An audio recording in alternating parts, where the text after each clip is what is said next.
Class Madhya Pradesh का जो सामान्य परिचय अपन ने पढ़ा है कल, ठीक है, उसको थोड़ा सा रिवाइज करते हैं, फिर इसके बाद में आगे कंटिन्यू करेंगे। तो मैंने आपको बताया था कि मध्य प्रदेश का गठन कब होता है? 1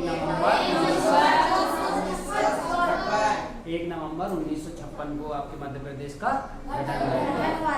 और जैसा कि अभी तक के जो जिले हो चुके हैं 55 जिले आपके हो चुके हैं, ठीक है।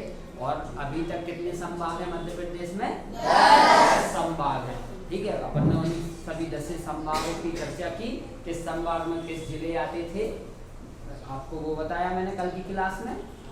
और आपको मैंने मध्य प्रदेश की भौगोलिक स्थिति बताई थी, याद होगा आप लोग को। भौगोलिक स्थिति क्या होती है कि दिशा के आधार पे कौन से जिले किस दिशा में हैं मध्य प्रदेश में, ठीक है। मैंने पूरा पश्चिम उत्तर दक्षिण इस प्रकार से आपको बताया था, ठीक है।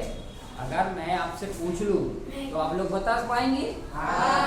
उत्तरी जिला बताएंगे, उत्तरी जो मुरैना था ना, मुरैना, ठीक है। और पूर्वी अपना इस साइड वाला का जो सिंगरौली, दक्षिणी अपना यहाँ से ठीक है। ऐसे ही अपना ये पश्चिमी का राजपुर था। तो चारों दिशाओं के हमने जिले जान लिए थे कि हमारे दिशा वाइज भौगोलिक स्थिति में कौन से रहते हैं। अब इसके बाद में सर कंटिन्यू आगे करते हैं कि सर आपने बताया कि हमारा राजकीय खेल होता है, ठीक है। मैंने अभी थोड़ी देर पहले आपको बताया, तो अभी फिर से मैं कंटिन्यू कर रहा हूँ आज की क्लास को। तो आप देखिएगा कि राजकीय खेल जो होता है अपने, जैसे एक राष्ट्रीय खेल होता है तो वो पूरे देश का होता है राष्ट्रीय खेल। राष्ट्रीय खेल हॉकी है आपका, और राज्य का जो अपना मध्य प्रदेश राज्य है उसका एक स्पेशल खेल है जो जिसको मान्यता है राजकीय खेल की, मलखम्ब, ठीक है। इसमें आपका वर्ष जो रहता है कि मलखम्ब को कब मान्यता मिली कि आपका राजकीय खेल हो 2013 में। 2013 में आपका राजकीय खेल कौन बनता है? मलखम्ब बनता है सर। मलखम्ब की मैंने आपको इमेज भी दिखाई दी सर कि इमेज में कैसे रहता है कि एक खम्मा रहता है स्तंभ लकड़ी का, उस पे कुछ लोग स्टैंड करते या कर्तव्य दिखाते हैं। थोड़ी देर पहले इमेज दिखाई दी आपको, ठीक है। अब इसके बाद में चलते हैं तो हमारा राज्य के वृक्ष होता है, राज्य के वृक्ष जो बरगद है, ठीक है। आप लोग स्क्रीन पे भी देखना और मैं जो समझा रहा हूँ उसको भी समझना, बस आपका काम यही है। जिसको लिखना हो वो लिख सकता है, अदरवाइज आप ध्यान से सुनिएगा, ठीक है, ताकि यहीं के यहीं आपको चीजें कंटेस्ट याद होती जाएं, कभी आपको फिर याद करने की करना पड़ेगा। आज की ही क्लास में आपको समझना है अच्छे से। तो राजकीय वृक्ष कौन सा है आपका? ठीक है। मैंने कल की क्लास में भी आपको बताया था राष्ट्रीय और राजकीय। जो राज्य की अपने प्रदेश की चीजें होती है उसको बोलते हैं राजकीय, ठीक है। और राष्ट्र जो पूरे भारत के होते हैं उसको बोलते हैं राष्ट्रीय। और सर एक डांस होता है राजकीय डांस में, राई बोलते जिसको, क्या बोलते हैं? राई। राई राई ये बुंदेलखंड क्षेत्र का फेमस है डांस, अपने पूरे राज्य का फेमस तो है। इसको जो मान्यता मिली है राज्य के डांस में, ठीक है। राई किसको सर? ये पढ़ पा रहे आप लोग, स्क्रीन देख पा रहे, ठीक है। मैं इसका इमेजिनेशन भी दिखा दूंगा। राई राई क्या होता है? बेसिकली कुछ महिलाओं के जो उनके द्वारा डांस किया जाता है नगड़िया वादक पे, ठीक है, काफी अच्छे तरीके से प्रस्तुति की जाती है और वो राई होती है। ये बुंदेलखंड क्षेत्र का काफी फेमस होता है, ठीक है। तो राजकीय अपना नृत्य कौन सा है सर? राई भैया। आप बात करते हैं राज्य की पक्षी की बात करते हैं। राज्य के पक्षी आपका एक दूधराज करके पक्षी होता है जिसको शाही बुलबुल भी बोलते हैं। क्या बोलते हैं? शाही बुलबुल बोलते हैं।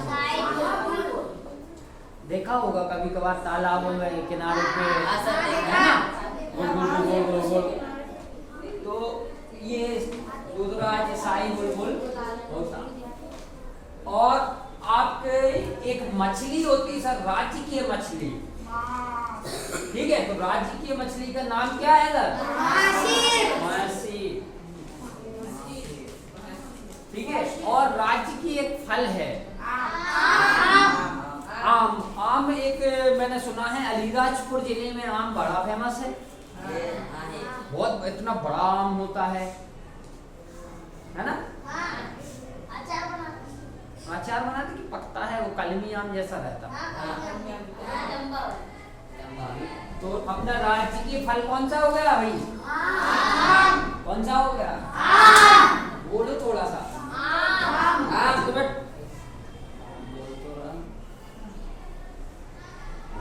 तो राजकीय पशु जो आपका है, राजकीय पशु दिख रहा है? बारहसिंगा। बारहसिंगा, बारहसिंगा जिसके 12 सिंग होते हैं ना, बहुत बड़ा अच्छा लगता। कोई कोई लोग शोकेस में, मूवियों में आपने देखा होगा कि शोकेस में टंगा रहता है दीवार पर अक्सर। तो इसका ये नाम हो गया आपका बारहसिंगा। बारहसिंगा, ठीक है सर। सब फसल की बात करते हैं। कल की क्लास में भी इस पे अपन ने डिस्कस किया था कि सर एक फसल होती है सोया प्रदेश के नाम से अपना जो स्टेट जाना जाता है, तो इसमें अच्छी खासी फसल होती है सोयाबीन की। तो हमारी राजकीय फसल कौन सी है सर? सोयाबीन हमारी राजकीय फसल होती है। अब सर एक पुष्प की बात करते हैं। पुष्प मतलब फूल है ना, ठीक है, सभी को पता है क्लास। तो पुष्प जो हमारा होता है सफेद लिली, सफेद लिली देखा किसी ने? सफेद लिली यहाँ लगा था गार्डन में, देखा नॉर्मल, ठीक है। तो कितनी बेसिक जानकारी हुई। और आपको सभी को पता है गठन का कब हुआ था? 1 नवंबर राजधानी, ठीक है। और 3 नाम बोलेंगे। पहला नाम मध्य प्रदेश का, अन्य नाम में हेरिटेज प्रदेश, दूसरा प्रदेश, तीसरा प्रदेश, ठीक है। अब इतनी चीज को आप समझिएगा, मैं क्वेश्चन करूंगा, ठीक है। इसके बाद में आप एक और रह गया आपका राजकीय नाट्य जो होता है मार्च। क्या होता है? मार्च। राजकीय नाट्य क्या होता है? मार्च, ठीक है। इन सब चीजों का मैं इमेजिनेशन दिखाता हूं आपको, लेकिन इतना याद रखना है आपको कि मैंने अगर आपसे पूछ लिया कि पशु, राजकीय पशु, तो राजकीय पशु में आपने 12 सिंगा, ठीक है। मछली का नाम राजकीय, फल आम, फसल सोयाबीन, पुष्प खेल वृक्ष, ठीक है। राजकीय बात चल रही है तो इसलिए आप लोग आसानी से आंसर दे पा रहे हैं। तो ये अपनी क्लास में ही अपन को याद हो जाना चाहिए, क्योंकि इन फ्यूचर किसी भी एग्जाम में, किसी भी परीक्षा में आपसे पूछा जाए और अपने जनरल नॉलेज का एक पोर्शन कंप्लीट हो जाए, ठीक है। यहीं के यहीं किसी को लोडेड तो नहीं लग रहा, इमेज वाइज भी मैं दिखा दूंगा अभी, जैसे मलखम का दिखाया था ना, ठीक है। ये आपके मछली का दिखा दूंगा, आम का दिखा दूंगा, ठीक है। और अच्छा सर एक चीज और है आपकी, मध्य प्रदेश गान जो कि हमारे इस विद्यालय में गाया भी जाता है, ठीक है। तो उसके 2 जो बोल हैं वो क्या है?